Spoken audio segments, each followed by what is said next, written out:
I want us to talk about courage and moral confusion. These two are things which are greatly opposed to one another, and our current day and age is heavily damaged by the proliferation of moral confusion in our society.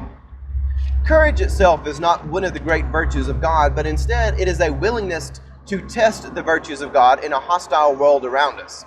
Now, when I say test the virtues, I don't mean that we're testing them against God, but instead we are testing them against the world.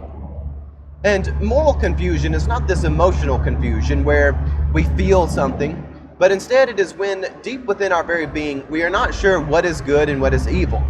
And in fact, many people who are morally confused have great emotional conviction that what they are doing is right, even though it is actually wicked. So it has nothing much to do with feelings as much as it has to do with something which is bigger than each of us as individuals.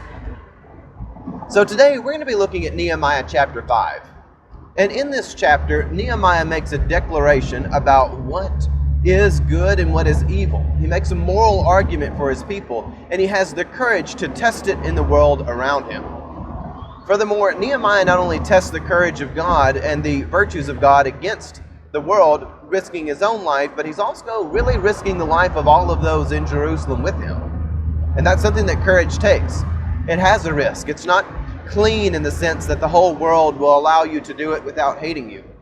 And I'm going to ask my grandmother if she would read for me right out of Nehemiah chapter 5. So I said, the thing that you're doing is not good. Should you not walk in the fear of our God? And Nehemiah there, he has found out that even within the people of God, there is great despair because they are abusing one another and they're viciously doing wicked things to one another.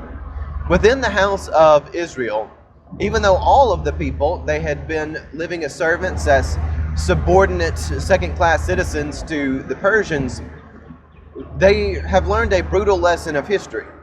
People are not made righteous and they're not given moral clarity just by being victims. In our modern day and age, there's this common belief that if people have experienced oppression or they're personally been involved with some victimhood, then somehow they have moral clarity on how to deal with the situation. History tells us that's not true. And biblically speaking, we are not sanctified by being victims of evil. It takes the power of God, which is inherently good, to sanctify people. And what we find there in Nehemiah is a man willing to have courage when no one else is.